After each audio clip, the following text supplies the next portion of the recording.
We have to acquire Greenland because where else is Hollywood going to get perfect? I mean, Antarctica, it's going to be gone soon. Ice, like all of those big ice caps, they're melting.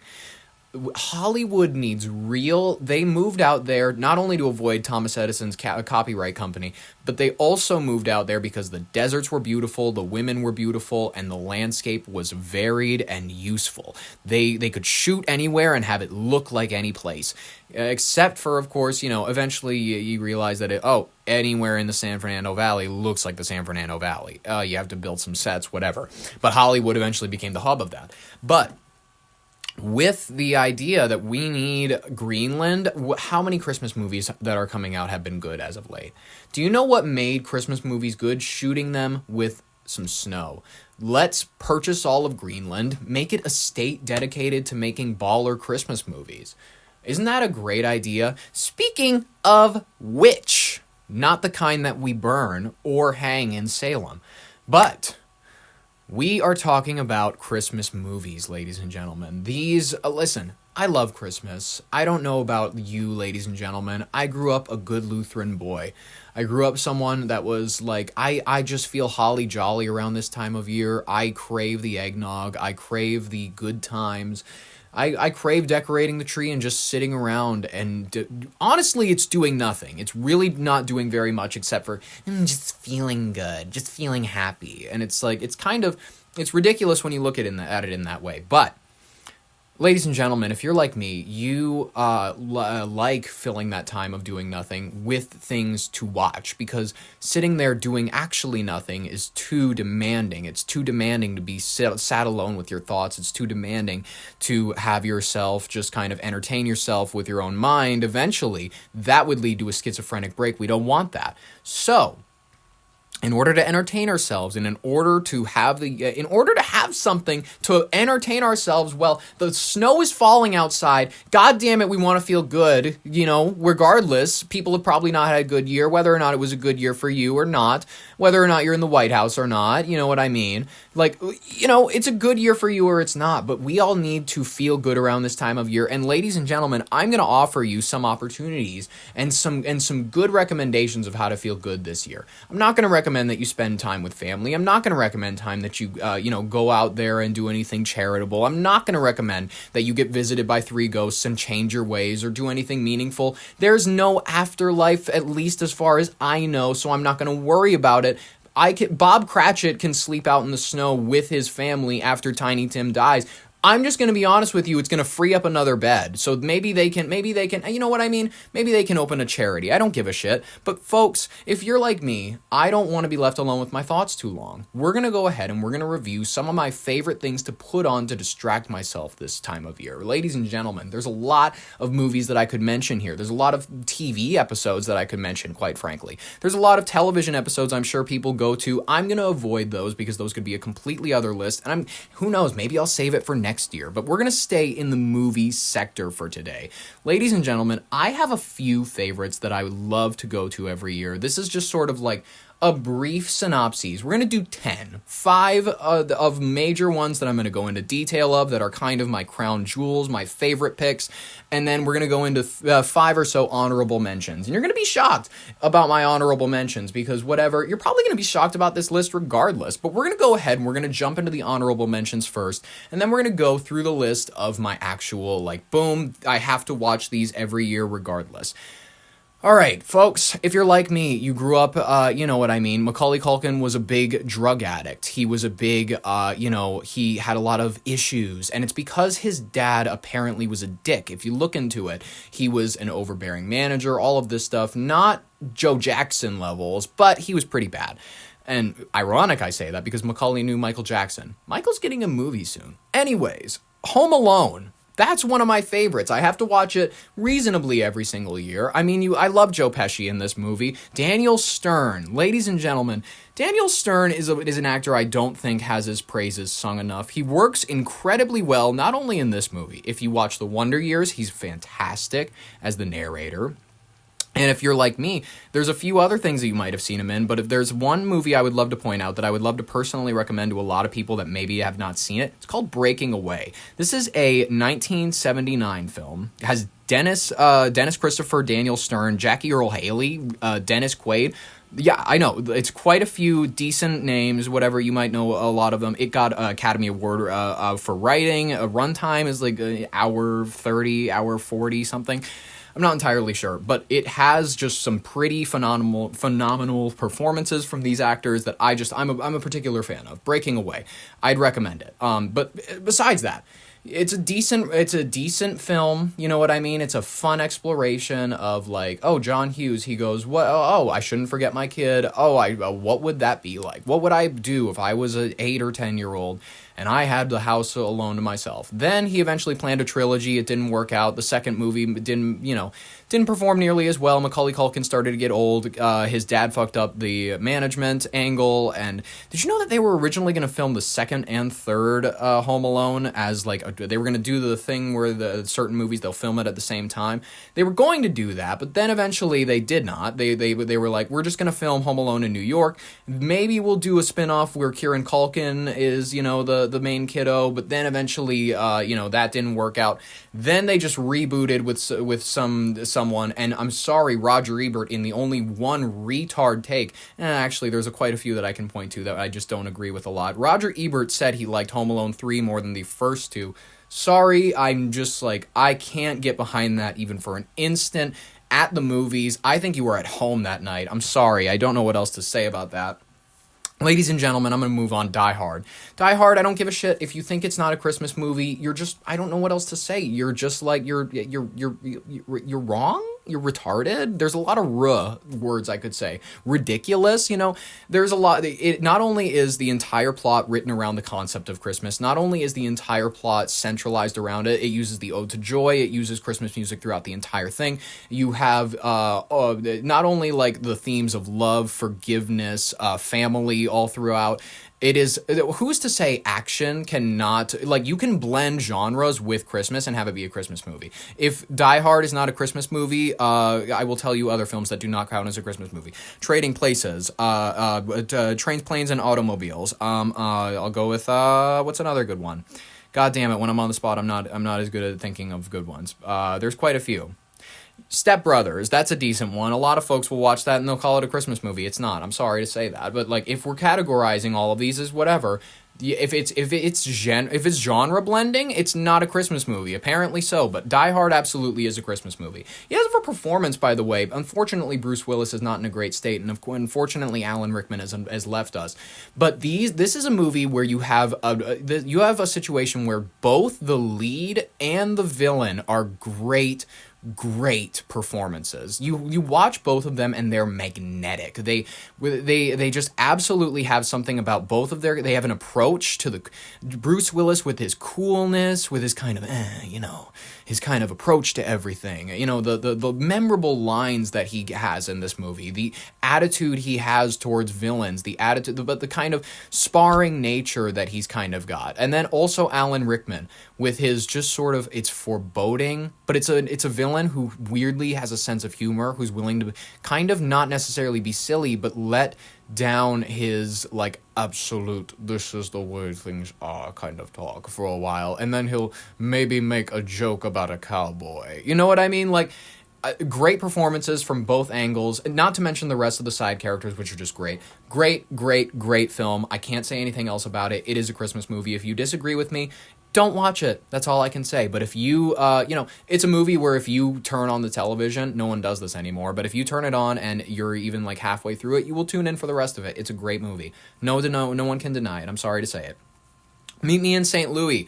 This is one that, like, listen, I didn't grow up watching very many, what's it called? I didn't grow up watching many, what is the main actress in this? God damn it, I'm fucking blanking. Judy Garland. Okay, listen.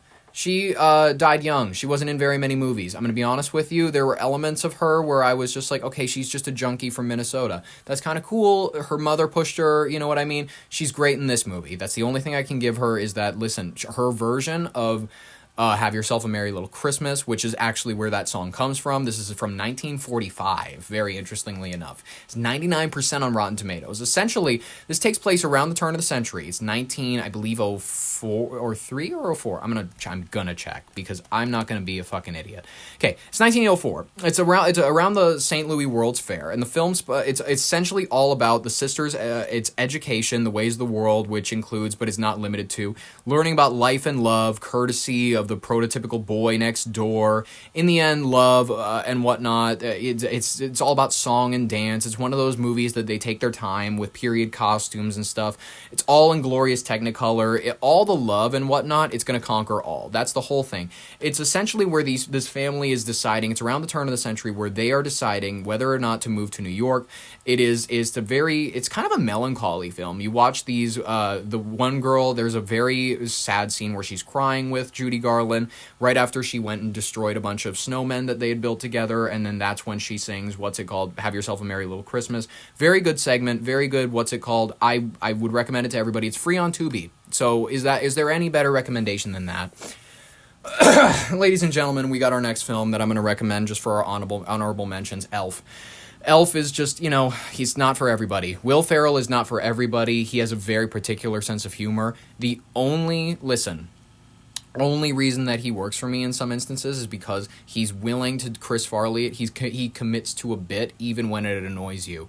And there's a weird charm to certain characters like that. There's a weird charm to certain people. I'm sure a lot of you know people in your own life you can think of that will commit to a bit endlessly, and even if it's annoying everybody else in the room, and oddly enough, those are the people we will talk about around their casket as being some of the funniest people. It's unfortunate, but it's kind of true. Will Ferrell is one of those in-your-face actors that occasionally works, occasionally is annoying, occasionally is Daddy's Home 2. You know what I mean? There's different levels of Will Ferrell that you can have access to. But he is appealing, undeniably, in certain aspects. He has weird drama moments in this film where he gets, he serves a little bit of emotional rawness. Listen, you have to buy, for this movie to work, and I pitch this to a lot of folks. If you've seen Elf, you've seen Elf. It's from 2000 and whatever, same year as I was born, I think, 2003. The Elf is born, he is abandoned by his parents, is in an orphanage, is taken by Santa accidentally because he sneaks into his bag, and lives out his life thinking he's an elf, but then goes down to find his father in New York City. And then hilarity ensues, he finds his family, and then eventually Santa shows up in the park and whatever, and then I'm not going to say whatever. You know the story. If you know, you know. The whole way that this film works, for you not to be annoyed by it the entire time, you have to buy the idea that this is a childlike man who grew up in a world that really values childhood, sweetness, and not really the same level of seriousness as the adult world. You have to take yourself out of the perspective of, it's a man with our understanding of the world and our understanding of what is real and what is standard and what is true. It is someone who was raised quite literally by fantasy creatures. There's no way that you have to take yourself out of the place of it's an adult. You got to put yourself into the mind of, it's a very childlike man. That's the only way for this film to work for you. Otherwise, you will be annoyed. You will be annoyed through and through, and I'm sorry. Otherwise, I would have said this one's an absolute watch for me. The only reason that Home Alone's not up there, I have a reason why all these are in the honorable mentions and not in my top ones. It's because Home Alone, it's too obvious of a pick. Die Hard, I was like, not everybody agrees on it being a Christmas movie. Meet Me in St. Louis, too unknown and too boring for a lot of people. Elf, I was like, there's a lot of reasons that a lot of people might not like it.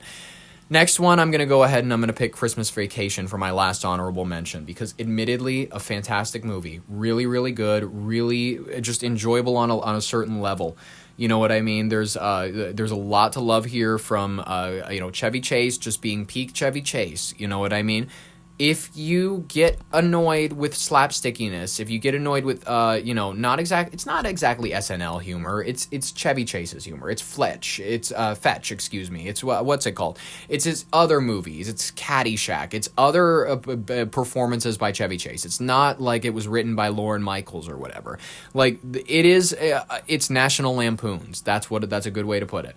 Humor's not always going to be for everybody, you know what I mean? If you're not going to find it funny that, the old guy loses his wig sometimes, you know what I mean? Or Cousin Eddie shits, and then, like, pours it in whatever and the shitter's full. If you don't find that humor to be exactly funny and whatever, then I'm sorry, you're the neighbors. You are the neighbors in the film. You are the people that are like, oh, we're too good for this. We're gonna sit and we're gonna be in our boring house with, like, white walls, and we're gonna sit and have our fish and, like, candlelit dinner for Christmas Eve, and, like, plain salted whatever, and like then eventually a pine tree is gonna fall through our window because of our silly neighbor. Like, you have to have a light spirit for this movie to tickle you, which I try to have every single time I watch it. I really like it for its charm, for it's a delight. I love watching it every year just because it gets me in the mood for the holidays, ladies and gentlemen. There's no other way to put it. Christmas Vacation. I'd recommend it for anybody. Okay, I want to go ahead. I want to give you my final top 5, and I'm going to try to blow through it as quick as I can, but I'm also going to try to tell you why I authentically love these. These are my top 5 that I have to watch every year, and you're going to probably get why. You're probably going to hear some of these or go like, what? It's going to be fun regardless, so let's just hop right into it. Ladies and gentlemen, my number 1 that I would pick is the 1987 modern classic, Scrooged, ladies and gentlemen, directed by Richard Donner, starring Bill Murray, Karen Allen, John Forsythe from Dynasty, Carol Kane from shows like Taxi, or if you're from my generation of television, she played Gertrude Cobblepot on Gotham. You get one of these better performances from Bobcat Goldthwait, where his weird voice oddly fits the little dork, who you kind of hate, but you kind of feel sorry for, because you hate in the way that he's annoying, but you feel sorry for him in the way that he just has a lot of bad things happen to him. They really set him up to be a victim of the Scrooge's cruelty. He's the Bob Cratchit in a lot of ways, but there's also Alfred Woodard, from the movies Radio, which is about the the mentally disabled gentleman who performed that's Radio right there. She was in that film, and she was also in Annabelle. She is Bill Murray's black woman assistant in the movie. She has a mute child who's the Tiny Tim for this version. It's decently subversive, I would say. It's a beautiful flashback for the late 1980s, and even some flashback visions for the 50s and 60s, because obviously they have to go back to his childhood, his youth, his upbringing, show when he became curmudgeonly and all that. The cast, by the way, is working at top tier at this point. This is the late 1980s Bill Murray. And this run of time, you have him right after his rise to stardom in the early 1980s with Caddyshack, Stripes, Ghostbusters. This is right around the time that he was the goofy one guy who shows up in Little Shop of Horrors, where he's like kind of sadomasochistic and too into Steve Martin kind of torturing him with the dental equipment. A few years after his deadpan, kind of exasperated style is pretty established. This is a few years right before Groundhog Day in 1993. And then he started to taper off with things like Lost in Translation. Scrooge is kind of this parcel of his career, his pinnacle, kind of, when he was known as a star, but not yet a has-been kind of old guy who will show up on the Joe Rogan Experience. Really, really, really good translation of the source material for the modern media-laden age, you know what I mean? IBC's kind of goofy executives. One of the executives stands out as Bill Murray's rival for the film, John Glover, the actor who many of you may know as Lionel Luthor from Smallville. He's perfect as this smarmy asshole looking to steal Bill's job as the president. Really, really good film. Would highly recommend it for anyone looking for a final good watch before the big day. You know what I mean? Ladies and gentlemen, number 2, The Shop Around the Corner. This was a recent recommendation. I never watched this as a film. As a child, this was never like a must-watch film for me. Only after I got HBO Max, got access to older films and whatnot, and got access to online recommendations. This film, it's a 1940 film. Not many people nowadays know about it. It's on HBO Max if you're interested. It's directed by Ernst Lubitsch. He's very, very famous early director. I'm getting to know some of his work. Unfortunately, I'm ignorant to most of it. I have to be honest with you. Very, very famous old man in film, known for his kind of gentle, wholesome, dated films, even back in the day. Just kind of old men in suits, whatever, smoking, gentle, whatever. Anything you associate with being cozy just kind of really radiates from this film. It was later remade into the film You've Got Mail with Tom Hanks and Meg Ryan. The original film is based on a Hungarian play. That may be enough of a sell for some, but the actors, but I'm just going to be honest with you, the actors are my favorite part of it. Very young Jimmy Stewart, he's the main man for my next film that I'm going to pick, and Margaret Sullivan. Basic plot, it's the exact same if you know about You've Got Mail. These two people, they live nearby one another, they end up talking together through the mail, and they fall in love that way. He finds out sooner in the film than she does that he's corresponding with her. She has no clue that it's him, and she despises him and thinks that he's just the worst person. It's a very, very charming romance that definitely, it's good enough of a film to warrant a decent remake. So I would recommend it for anybody who might be a fan of the remake. Maybe check out the original source material. You might actually like it. Especially, it might become a new Christmas classic. Who knows? Number 3, we're going to jump into It's a Wonderful Life. Undeniable. I've needed to rewatch this film every year due to its emotional impact on me. Its sweetness, it's undeniable. It transcends time and film. It's a classic for a reason. Everyone knows the rough outline of the story. Jimmy Stewart plays a banker who runs a local bank with his drunk idiot uncle. This is the age of localized banks, bank runs. No one really likes to admit that the villain in the end is kind of correct about the economy, where everything kind of needs to be centralized in a weird way. He's feeling really hemmed in by life. He's lost a lot of the money because his uncle proceeds to lose it, you know what I mean? Lionel Barrymore, who plays the villain of it, he's threatening to take over Bailey Brothers Bank. Jimmy Stewart, he's looking to kill himself because nothing in life is turning out. He's very, he's brought down by a lot. Nothing seems to be going right. It looks like he's going to lose his job, his house, everything in life. He doesn't want to feel like a failure in front of his family, everything like that. Eventually, an angel comes and teaches him a valuable lesson about community. The idea of like one not existing means that the life that they would come to know would never have a reason to exist. The people that have come together because of them would never have a reason to come together. Just life entirely would either turn out way worse or better. It depends. It's a lot, but the underlying lesson is that if you are a good person like Jimmy Stewart in this film, you not being in the movie, underlying, your family will have no reason to exist. A lot of the benefits that you brought to the society around you would never have happened. And that is the underlying central theme of community, how our goods that we pay into it eventually will be paid back. It's a beautiful story that unfortunately was designed as sort of this FDR style. It was very socialist kind of parable, but at the end of the movie, it continues to lend on decency, you know what I mean, and goodwill. Eventually, Jimmy Stewart would kind of bankrupt the town, and that we don't want to talk about that. It ends on a very nice note, you know what I mean. Eventually, they did centralize the banks. Eventually, they did have all that. Whatever. The story itself is beautiful, and if you're looking for an old vintage one that just makes you feel cozy, put it on. It's beautiful. Do it. Ladies and gentlemen, number 4, The Night Before, folks. This is a new modern comedy classic starring the likes of Seth Rogen, Joseph Gordon-Levitt from Third Rock from the Sun, Anthony Mackie, Lizzie Kaplan, Michael Shannon, Jillian Bell, Nathan Fielder, Randall Park, Miley Cyrus. That's just off the top of my head. Basic story, Joseph Gordon-Levitt, he's this kind of ne'er-do-well, kind of this stagnant fella in life who's just he's got his own traumas, his issues. His parents have died in a car accident when he was young. He becomes an orphan. His friends from high school, Anthony Mackie, Seth Rogen, they attempt to raise his spirits. They go out on the town, NYC, to party and hang out every Christmas Eve. They continue this tradition about 10 years, and as life does, the friend groups, they grow up, you know what I mean? The two friends, they have a life that is developing. As Joseph continues on his kind of mediocre rise to adulthood, eventually his friends, one being married and about to be a father, the other, this celebrity football star on the rise with a little help from the juice, decide that this one will be their final time with this Christmas Eve tradition. And as Joseph is checking coats at his latest job, because he's kind of this, it's implied that he's like one of these guys that jumps from job to job, not really one of these stable figures or whatever with his life. kind of bombs every relationship that he's in. It's a really interesting story about just like these people that really kind of, they can get in a place in life where they're just like, this is finding things through life. Or maybe if they do make choices in life that are radical or out there, it's not in their active benefit. It's just to get out of a mildly uncomfortable situation that would actually benefit them.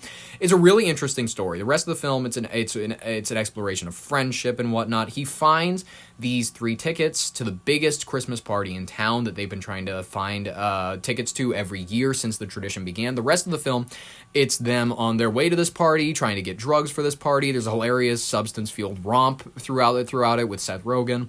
The comedy's top tier. The acting is decent, generally, from comedy actors. Not always, by the way. You wouldn't normally expect Daniel Day.